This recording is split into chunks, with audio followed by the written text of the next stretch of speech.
دو مختلف احادیث میں ایک مجاہد اور ایک مہاجر کی خودکشی کے انجام کا فرق بیان ہوا ہے، جہاں جہاد کے باوجود خودکشی جہنم میں جانے کا سبب بنی اور ہجرت کے سبب اللہ نے اسے بخش دیا۔ ایسا کیوں ہوا؟ دیکھیں، جو مجاہد کی خودکشی والا معاملہ ہے نا، اس کے بارے میں محدثین کا موقف یہ ہے کہ وہ منافق تھا، وہ اپنی خاندانی حمیت کی وجہ سے لڑ رہا تھا، نہ کہ اللہ اور اس کے رسول کے لیے لڑ رہا تھا۔ تو نبی اسلام کو تو وحی کے ذریعے بتا دیا گیا کہ یہ جہنمی ہے، یہ دکھلاوے کے لیے کر رہا ہے، اس لیے اس کے اوپر جہنم والا معاملہ ہوا۔ رہا وہ مہاجر جس نے خودکشی کر لی تھی اپنے زخم کے پوائنٹ آف ویو سے، یہ واقعہ بھی صحیح مسلم میں ہے، اور وہ جو مجاہد والا واقعہ وہ بخاری مسلم دونوں میں موجود ہے۔ تو یہ مؤمن تھا، بس یہ آپ سمجھ لیں وقتی طور پہ شیطان کے ہتھے چڑھا، مہاجر ہونے کی وجہ سے اللہ نے بخش دیا، لیکن وہ مسلم شریف میں موجود ہے کہ اس کا ہاتھ ٹھیک نہیں کیا جس کی رگ اس نے کاٹی تھی، اور پھر نبی اسلام نے اس کے لیے دعا فرمائی۔ اس سے قطعاً یہ ثابت نہیں ہوتا کہ ہر شخص کے لیے یہ پیکیج اویلیبل ہے۔ وہ بہت بڑے لیول کی نیکی اس کے حصے میں آئی تھی نبی الاسلام کے ساتھ ہجرت کرنے والی، تو اللہ تعالیٰ نے کوئی درگزر کا معاملہ کیا، ورنہ تو خودکشی والے کے بارے میں تو بخاری مسلم میں ہے کہ اسے اللہ جہنم میں پھینکے گا، اور جہنم میں آگ کا عذاب تو مسلط رہے گا۔ پیرلل میں اگر چھرا مار کے خودکشی کیا تو وہ چھرا ہی مار مار کے اپنے آپ کو بار بار قتل کرتا رہے گا، اور اگر کسی پہاڑ سے گرا کے خودکشی کی تو وہ بار بار اپنے آپ کو پہاڑ سے گراتا رہے گا، اور اگر زہر پی کے خودکشی کی تو بار بار زہر پیے گا، اس کی رگیں کٹے گی، جھاگ چھوٹے گی، بار بار اس تکلیف سے گزرے گا، پھر زندہ کیا جائے گا، پھر وہ خودکشی کرے گا، والعیاذ باللہ تعالی۔ تو خودکشی کا معاملہ تو بڑا سینسٹیو ہے، قرآن میں واضح آیا ہے وَلَا تُلْقُوا بِأَيْدِيكُمْ إِلَى التَّهْلُكَةِ، اپنے ہاتھوں سے اپنے آپ کو ہلاک مت کرو۔ تو یہ فرق آپ سمجھیں۔ ایک اور واقعہ آپ نے یہاں کوٹ نہیں کیا، وہ بخاری مسلم میں حدیث ہے، مدعم جو صحابی تھا، خیبر کے موقع پہ نبی اسلام کا، حالانکہ وہ سواری کا کجاوا کستا تھا، آپ کا خادم تھا، اس کو ایک نامعلوم تیر لگا اور وہ شہید ہوا۔ صحابہ کرام نے کہا اس کو شہادت مبارک ہو۔ آپ نے فرمایا تم شہادت مبارک کہہ رہے ہو، اور مجھے اللہ نے دکھایا ہے کہ مال غنیمت سے ایک چادر اس نے چوری کی تھی جو آگ کی بنا کے اس کے اوپر ڈال دی گئی ہے۔ یہ مولانا شریف نہیں ہے، بخاری مسلم دونوں میں حدیث ہے، اور صحابہ اسے جنت کی بشارت بھی دے رہے ہیں۔ صحابہ کو چادر نظر نہیں آئی، وہ عبد القادر جیلانی کو نظر آتی تھی۔ لوسامو ان کو بھی کچھ نہیں نظر آتی۔ بھائی عبد القادر جیلانی آخری عمر میں تو بیچارے قرآن پاک بھی نہیں پڑھ سکتے تھے، 90 سال کی عمر میں کون بغیر گورے کی بنائی ہوئی اینک کے پڑھ سکتا ہے؟ باپا جانی غوث وقت ہیں، ان کے اپنے پوتے کو اتنی موٹی اینک لگی ہوئی ہے، 40 سال کے بعد آہستہ آہستہ نظر کمزور ہونا شروع ہو جاتی ہے، تو وہ 90 سال کی عمر میں فوت ہوئے ہیں، اس لیے میں دعوے سے کہہ رہا ہوں کہ ان کی نزدیک کی نظر بہت کمزور تھی، قرآن دیکھ کے نہیں پڑھ سکتے تھے وہ، اور نہ وہ بغیر اینک کے کوئی روحانی طور پہ کوئی چیز دیکھ کے پڑھ سکتے تھے۔ صحابہ کرام کو تو سامنے یہ چیزیں نظر نہیں آئی، تو صحابہ کرام پھر گھروں کو دوڑے۔ اگر کسی نے ایک رسی کا ٹکڑا بھی بے قیمت سمجھتے ہوئے اٹھا لیا تھا تو وہ جمع کروایا بیت المال میں کہ کہیں یہ آگ کا نہ بنا دیا جائے۔ تو یہ بڑا سینسٹیو معاملہ ہے۔ تو وہاں پہ بھی یہی ہوا تھا، صحابی تھا، لیکن ایک غلطی اس نے کی جو قرآن میں آیا کہ نبی کی بیوی ہو، تم عام عورتوں کی طرح نہیں ہو، تمہارے لیے اگر اجر دگنا ہے نا تو عذاب بھی دگنا ہوگا اگر بے حیائی کی روش اختیار کرو گے۔ تو جن کے مرتبے زیادہ ہیں ان کے لیے سختی کا معاملہ بھی زیادہ ہے، خالی مرتبے نہ گنوایا کریں ان کے، یہ ذہن میں رکھیں۔ ہو سکتا ہے عام بندے کے اعتبار سے ایک چادر چوری کرنا اتنا بڑا اللہ کے نزدیک جرم نہ ہو، لیکن نبی کے ساتھ ہوتے ہوئے اگر کوئی اس طرح کی حرکت کرتا ہے تو اس کا معاملہ زیادہ سینسٹیو ہو جاتا ہے، اس لیے پکڑ بھی سخت ہوتی ہے۔ وضو کرنے سے پہلے استنجا کرنا ضروری ہے؟ جی یہ پبلکلی مشہور ہے، اس کا دین کے ساتھ کوئی تعلق نہیں۔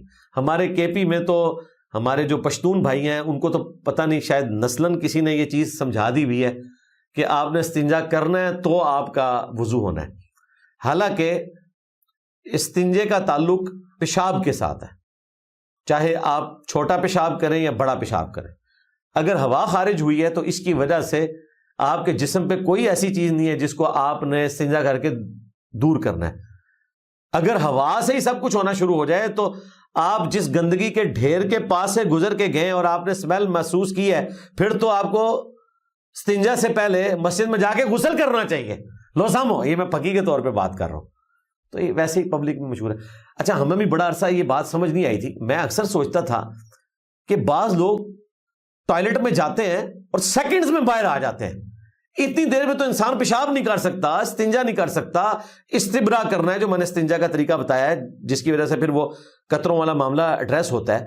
میں بڑا حیران تھا یہ کون سے لوگ ہیں کہ مطلب جاتے ہیں اور چند سیکنڈز کے بعد باہر آ جاتے ہیں، وہ پھر بڑے عرصے بعد پتہ چلا کہ ان کو کسی نے یہ پٹی پڑھا دی ہوئی ہے کہ ہوا خارج ہونے کے بعد استنجا کرنا واجب ہو جاتا ہے، جس طرح کہ غسل واجب ہو جاتا ہے، ٹھیک ہے، اس طریقے سے استنجا واجب ہونا بھی ان کو کسی نے بتا دیا ہوا ہے۔ تو بھائی یہ پبلک میں ویسے غلط علام ہے اور کسی مکتب فکر کے نزدیک نہیں ہے، یہ لوگوں کی اپنی اختراع ہے۔ کیا کعبہ کے غلاف کا ٹکڑا گھر میں رکھنے سے برکت ہوتی ہے؟ یار کعبے کے غلاف سے بڑی چیز بلکہ اس کائنات کی سب سے بڑی چیز برکت کے پوائنٹ آف ویو سے اگر کوئی چیز ہے تو وہ اللہ کی کتاب ہے۔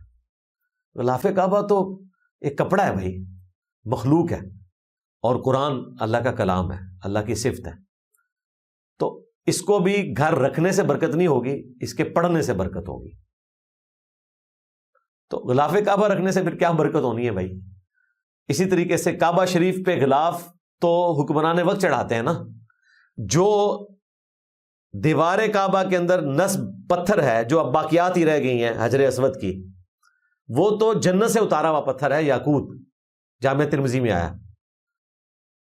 وہ پتھر ہے جنت کا، کعبے کی دیوار میں لگا ہوا ہے، کسی حکمران کا نہیں ہے بنایا ہوا۔ اس کے بارے میں بخاری مسلم میں حدیث ہے کہ حضرت عمر فاروق کہتے تھے کہ تو ایک پتھر ہی ہے، نہ کسی کو نفع دے سکتا ہے نہ نقصان، اگر میں رسول اللہ کو نہ دیکھتا کہ وہ تجھے چوم رہے ہیں تو میں چومتا بھی نہ۔ اور اب تو جو ہم نے ویڈیو ریکارڈ کروا دی ہے کہ اللہ کے بندو حجر اسود شاعر اللہ میں داخل ہے، کسی کو نفع نقصان نہیں دے سکتا۔ اب تو جمرات بھی شاعر اللہ میں داخل ہیں، جن کو آپ ابھی تک شیطان کے مجسمے سمجھتے تھے کہ یہ بت ہیں تین، شاید جمرہ کبرا، جمرہ صغرا اور جمرہ وسطیٰ، حالانکہ وہ سمبلز ہیں۔ وہاں پر شیطان آ کر حضرت ابراہیم علیہ السلام کو اسماعیل علیہ السلام کی قربانی سے روک رہا تھا، جمرے پہلے سے موجود تھے، وہ اللہ تعالیٰ کی نشانی ہے۔ تو بھائی ان کو آپ جا کے پتھر مارتے ہیں، اب آپ نے ذہن میں رکھنا ہے یہ اللہ تعالیٰ نے یہ پتھر جو مروائے ہیں نا، یہ ایک پریکٹس کروائی ہے اس اعتبار سے کہ آپ نے نفسانی خواہشات کو، شیطان کے حربوں کو ناکام بنانا ہے۔ تو وہ جمرات بھی کوئی لے آئے ادھر، حجر اسود بھی گھر میں لے آئے، غلاف کعبہ تو اس کے مقابلے پہ چھوٹی چیز ہے، تو کوئی فرق نہیں پڑے گا، نہ کسی کو کوئی نقصان دے سکتا ہے نہ نفع۔ اس میں وہ کہتے ہیں جی مولا علی نے حضرت عمر سے کہا کہ یہ نفع بھی دیتا ہے نقصان بھی دیتا ہے۔ ابو ہارون کذاب راوی ہے جس نے یہ اگلا حصہ گھڑا ہے، حاکم میں اگلا حصہ موجود ہے، بالکل یہ کوئی روایت ثابت نہیں ہے۔ البتہ اتنی بات ضرور ہے کہ حجر اسود ایمان کی گواہی دے گا ان لوگوں کے حق میں جنہوں نے اس کو چوما ہوگا یا استلام کیا ہوگا۔ اور یہ صرف حجر اسود کی خصوصیت نہیں ہے، یہ دنیا میں ہر وہ جگہ جہاں پہ آپ نیکی کا کام کرتے ہیں، ایون آپ کے ہاتھ پاؤں قرآن میں تو آیا، یہ بھی گواہی دیں گے آپ کے حق میں۔ تو یہ بھی حجر اسود کی کوئی خصوصیت اس حوالے سے نہیں ہے۔ تو غلاف کعبہ، ابھی تو ایپسٹین فائلز میں بھی یہ چیز آپ نے دیکھی ہے، وہاں تو اتنا بڑا غلاف کعبہ کا ٹکڑا تھا لیکن کوئی برکت تو نہیں وہاں پہ ظاہر ہوئی، اس کی وجہ سے کرتوت انسان نے خود ہی کرنے ہیں۔ غلاف کعبہ سے کوئی ایسی چیزیں سرزد نہیں ہونی ہے کہ آپ کو کوئی روحانی طور پہ کوئی چیز اچیو ہو جائے، البتہ جس سے ہوتی ہے وہ آپ کو بتا دیتا ہوں۔ بخاری مسلم میں حدیث ہے، اپنے گھروں کو قبرستان نہ بناؤ، اپنی نفلی نمازوں کا کچھ نہ کچھ حصہ گھروں میں پڑھا کرو۔ اور مسلم شریف میں یہاں تک تو حدیث کامن ہے، بخاری مسلم میں اگلے الفاظ ہے کہ اس کی وجہ سے گھروں میں برکت ہوتی ہے۔ اور بخاری مسلم میں ایک اور حدیث ہے کہ مرد کی سب سے افضل نماز وہ ہے فرض کے سوا جو وہ گھر میں پڑھتا ہے، نفلی نماز، یعنی سنتیں، قیام اللیل، یہ کوئی۔ اور ایک اور حدیث ہے بخاری مسلم میں جامع ترمذی میں تفصیل کے ساتھ کہ نبی علیہ السلام نے فرمایا کہ مرد جو نفلی نماز اپنے گھر میں پڑھتا ہے اس کا ثواب میری مسجد نبوی میں پڑھی ہوئی نماز سے بھی بڑھ کر ہے۔ کتنی بڑی بات ہے۔ تو یہ ہے جس کی وجہ سے برکت ہوگی، یہ آپ کام کریں۔